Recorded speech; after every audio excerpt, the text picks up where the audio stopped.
Metallica's latest album has been out for roughly 2 days now, and I've listened to it much more than I normally listen to a brand new album. I've listened to it about 3 times and really so it can sink in. You know, I hate doing reviews where I've only listened to it once and I need to really know, what's what before I talk about it. So with that in mind, welcome to a 72 Seasons review. Now, I'm sure that once this video is done, there will be a lot less Metallica talked about on this channel. With all the singles that have come out and all the hype on this album, obviously we have to talk about it as part of the heavy metal community. It's great fun. It's been great fun. The album was great fun, but enough of an intro. You've probably heard the album, so let's get into it and just discuss it track by track, production-wise, who's doing good, who sounds good, who sucks, and what our favorite songs are. Is it overrated? Is it better than Hardwired? Who knows? Let's get into it track by track and see if this album is as good as it was hyped up to be. So yeah, let's go. First of all, production-wise, what can we say about it? I was at work yesterday and I had pretty much the exact same conversation about the album with 4 different people. If you're familiar with Hardwired and the songs of Hardwired, the production of Hardwired, it's pretty much an extension of that. It sounds better than Death Magnetic. That one was very highly produced and like real, I want to say oversaturated. You could tell it was just, I'm sure coming off the Saint Anger vibe, they were like, right, we need to make this next album amazing. They did it, but it was just a bit, And then Hardwired came out sounding amazing, and 72 Seasons pretty much sounds exactly like that. You can hear everybody beautifully. Robert's bass is fine. James's voice is fantastic. The leads are a bit, how do you say this? They're a bit chop and changey. Some songs they sound absolutely incredible. Other songs they just sound a little bit thin, a little bit timid, but you can still hear them clearly on the record and things like that.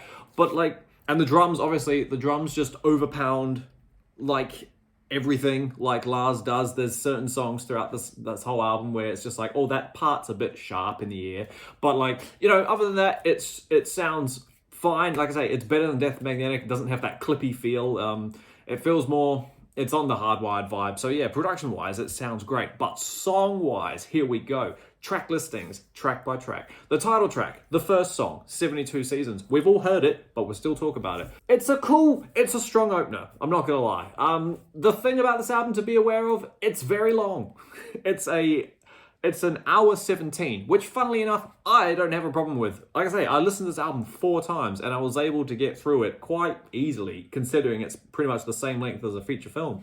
Hardwired is the exact same length, I found. 72 Seasons and a bunch of others are over the 6.5, 7 minute mark. So if you're a fan of long songs, you're in for a treat. But if you don't like long songs, then strap in, because this one's it's probably going to take a while. You might have to listen to it in sections, but I mean, I love long songs, so for me, it wasn't that hard. But yeah, 72 Seasons is this almost 8-minute song that we've all heard it. It sounds great. I reacted to it. It's awesome. I think it really sets the tone, and everyone's sounding fantastic on that song. I love the verse for 72 Seasons. I weirdly think the verse might be, to me, the strongest part. It's just coming off all the singles that came out, that one was one of the better ones, I thought, if not the better one. So yeah, we all know it, we all love it. 72 Seasons is a cool opener. It's a great way to get into the album. But track 2, obviously, was the first deep cut that we haven't heard yet, and it's fine. Shadows Follow is cool.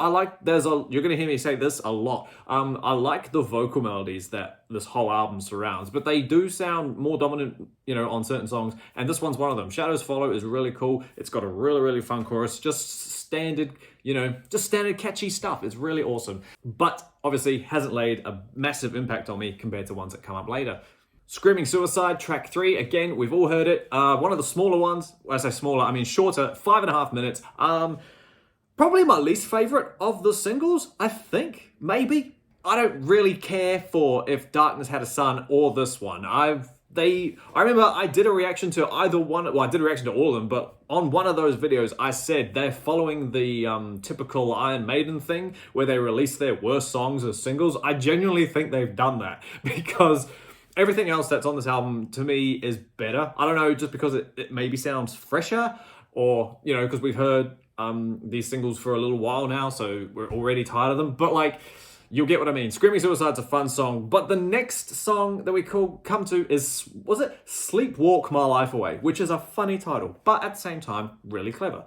Hetfield and Ulrich pretty much wrote all of the songs, and all these songs rather, and the other two, had a hand in a small handful of them. But yeah, Sleepwalk is awesome. The intro to that, it's just this. I'm pretty sure it's the one with the wacky bass intro. It's very, very cool. Robert's bass on this album, I will say, is pretty impressive. Like, not just how it sounds, but like the actual stuff that he's doing. The physical bass that he's playing is really, really awesome. It's a shame that Lars's drums don't accompany it in a way that you think they could. But then, this is the thing we have to accept. They're old men now. They're releasing heavy metal. They're not releasing metal. Do you get what I mean by that? Yeah, they're not releasing thrash anymore. They're just releasing Metallica metal. Anyway, I got very Now That We're Dead vibes off that song. Don't know why. It must just be like the little tom-driven part, but just a little bit. It's like, you could say it's influenced. But, I mean, yeah, it's one of the more simpler ones, and it's just a standard headbang tempo song. It's awesome. Would I listen to it again? Of course I would. But yeah, one of my favorite songs comes up next, and that is track 5, You Must Burn. The guitar little intro picked riff on You Must Burn, I heard that immediately and was like, yes, this is going to be a good song, and I was right. It's sort of thrashy, but at the same time, it's not, because the song is very it's not low tuned, but it's heavy. I got like the smallest. I'm gonna throw some big names out here. It sounded very like, I got very Harvester of Sorrow vibes, and The Thing That Should Not Be, but not to the extent of those. It's that low beat of dun dun dun dun dun dun dun dun. It's a slow, low, heavy song. It's a chug-a-thon song, and You Must Burn is really, really cool. That's kind of where sort of some of the Sabbath influence on this album is coming out in that song, and it's just really, really fun. The chorus is so cool. I really love the chorus on it, and there's a breakdown section in it, and that sounds really cool too. I would highly, highly recommend keeping your ear out for this song, You Must Burn. It's really, really awesome. It's so much fun. And then we get Lux Eterna, which was the first song that we all heard.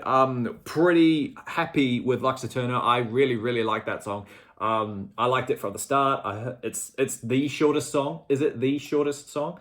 Yeah, 3 minutes 25. It's so kill 'em all-y. It sounds like Hit the Lights. I think it's great. The vocals on Lux Eterna are fantastic. I love the high chorus on it. The solo, yeah, it's all good. The intro, is like, okay, that sounds kind of fun. It wakes you up. If you were getting a little bit bored already, Lux Eterna is like this little breath of fresh air to be like, hey, remember who we are, who you're listening to. It's a really cool song. I've always liked Lux Eterna. Now, this next song, Crown of Barbed Wire. When I read the track listing when it was released, God knows when, I saw that title, I saw the name, and I thought, that's gonna be a good song. It's, how long is it? It's only 5 minutes 49, so it doesn't hit the longest song mark, but it was still like, surely that's gonna be, it's just a cool name, and it lived up to it. It's definitely one of my favorite ones off this album. It's mid-tempo, it's nothing, there's a lot of mid/steady tempo on this. There's only so many little thrash moments like on this album, so don't go into it looking for the fight fire with fires. You get it on Lux Eterna, and that's it in terms of like full songs. There's little sections that have it, but in terms of full-blown songs, no. That part of Metallica is gone, and we need to accept that. And once you accept that, you will probably appreciate these albums a lot more. Once you put the disc in, play the needle on the vinyl, and say, I'm not listening to Master of Puppets, it's a much better listen. It's like listening to albums that are really, really long. If you break it up and, do it bit by bit or whatever, they're much easier to get through. But anyway, Crown of Barbed Wire, I love the chorus on it. Although the one gripe I have with it is the way he sings the words barbed wire. It's like, he should have risen the note, but he rises every other note, so it sounded all right. Crown is just really, really cool.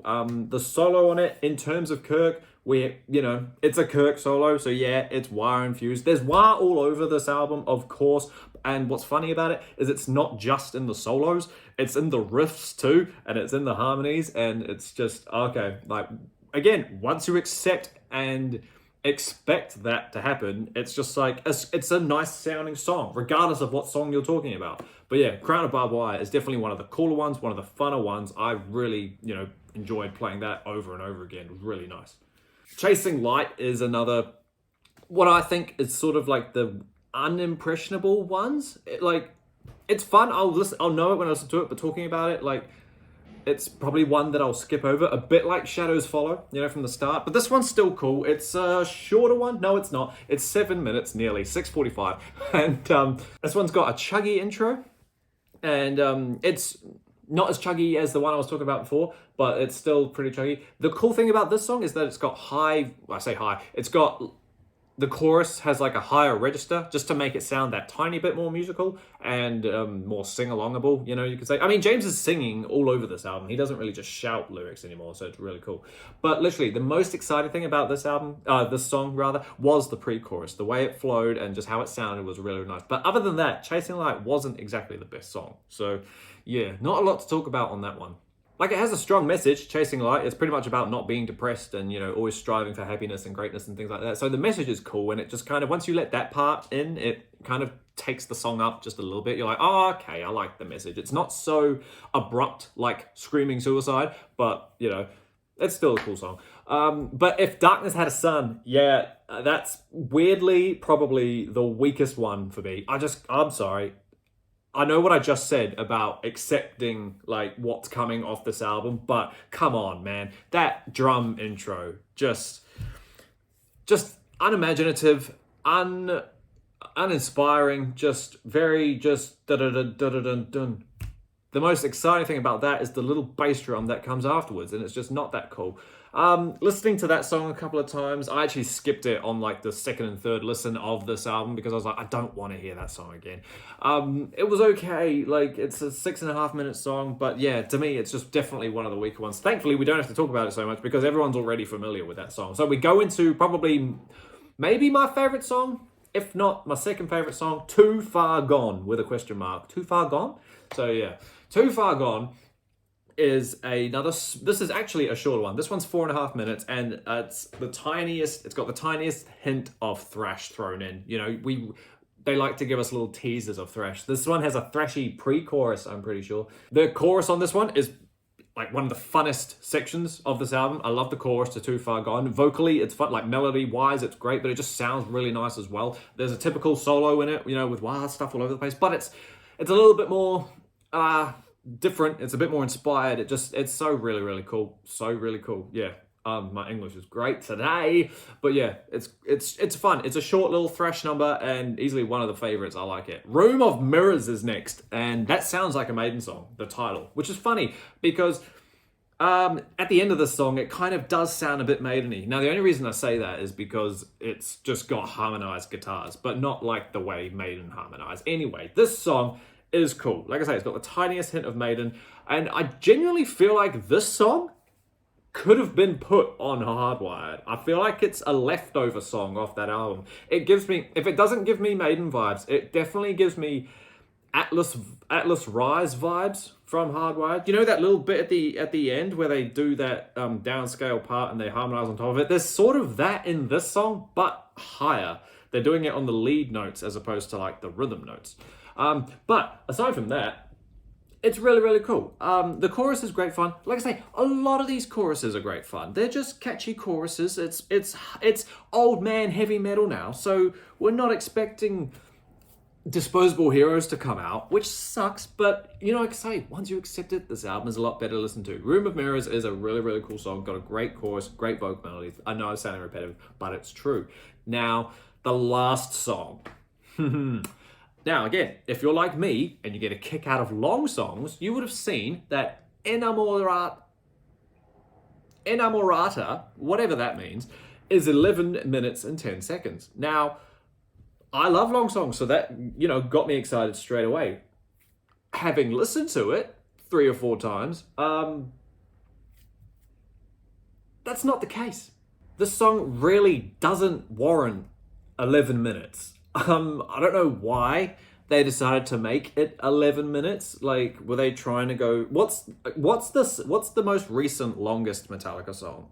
There's nothing that long off Hardwired. It has to be Suicide Redemption from Death Magnetic. That's like a 10-minute song, and that one's an instrumental. That's better than this. The first half of this song is pretty much the song. Vocals, choruses, everything. And it's, as a standalone 5-minute track, it would have been fine. It's almost, I heard the Thralls of Metal say this is very doomy, and they're exactly right. It's much more Sabbath influenced than whatever song I mentioned was Sabbath influenced before. It's heavy, but like it sounds like something off Master of Reality. The Tony Iommi riffs on this, like, and they're harmonized with each other the way that he would have done it. It's really, it's interesting, but like I say, it doesn't need to go on for 11 minutes. They've got a song for the first 5 minutes, and then there's a weird little clean, broken section with, oh, this is the part that gripes me, would actually probably sound nice. However, Lars's hi-hat is so loud during all that, you can hardly hear, like, the actual clean musical part that's going on, because all you can hear is this stupid hi-hat, and it's just like, bro, calm down. If you're trying to create tension, that's not gonna do it. And then there's this little, like I say, they do a harmony solo, not so much like Master of Puppets, the song, but like much more longer and drawn out and slower to create a doomy vibe. But with Lars keep playing the same beat over it, it doesn't exactly go anywhere. It's just like the tempo changes, but does it even change? I don't know. It's just the same. That's another huge gripe with this album. I'll tell you what, there's a lot of the same drum beat on it. There's not a lot of emotion moving throughout the thing. If it's done by the guitars. So like the drums can get pretty boring very quickly. Try not to focus on that and you'll have a good time. But yeah, like I say, this song just doesn't really warrant 11 minutes. There's no massive crescendo ending. There's like no huge drawn up to a final chord. It just kind of ends. You know, it ends with a slowy riff and then they hold a note, I think, and then they go da da da da da da da da da. They have like a tiny bit of thrash and then it just stops. And it's just like, oh, so I really hate to say it, like, the chorus is okay at the end, like, you know, there's a bit of a vocal delay, I think, or just an effect on it that it echoes, but it sounds, I just don't need 10 minutes of it. Like I say, 4 minutes, 5, 6 at the very most, and it probably would have been fine. But aside from that, I listened to it 4 times, so that has to show you that it's actually quite good. Is it, like I say, is it better than Hardwired? My darling partner would agree, absolutely not. Wait. Would agree? No, she would say that it's nowhere near Hardwired. She loves Hardwired. Like I say, I'll probably buy it. Of course I'll buy it, but like I want to become extremely familiar with it like I have done with Hardwired. You know, songs like Burn, Barbed Wire, Too Far, Gone, Mirrors, Shadows, you know, it's an all-out round good album. Like, it's nothing incredible. Obviously, it doesn't even come close to their classics. Nothing they do ever will. And once we accept that, this album is better. It's just a standard good, it's almost a hard rock album. But yeah, pretty much all round, like, fine, fun, good album. I would highly recommend it. Obviously, we don't need to recommend it. It's Metallica. We're all going to listen to it. But anyway, like we always say, team, what are your favorite songs of this album? Is it overhyped? Is it underhyped? Will you be playing it till the rest of time? Are you never going to play it again? These are the answers I want to know. But yeah, I have another video idea coming out soon, so hang out for that. But until that happens, everybody, like, you know, just be thankful that Metallica have released another album. You know, who cares if it's not Puppets? It's never going to be Puppets or Injustice or even the Black Album. Just as long as they don't do another load, reload thing, we'll be fine. So yeah, until that happens though, team, let me know down below all your thoughts as always. And yeah, remember, stay inside, stay safe. We'll jam this album for a very long time. And I'll see you all in the next video.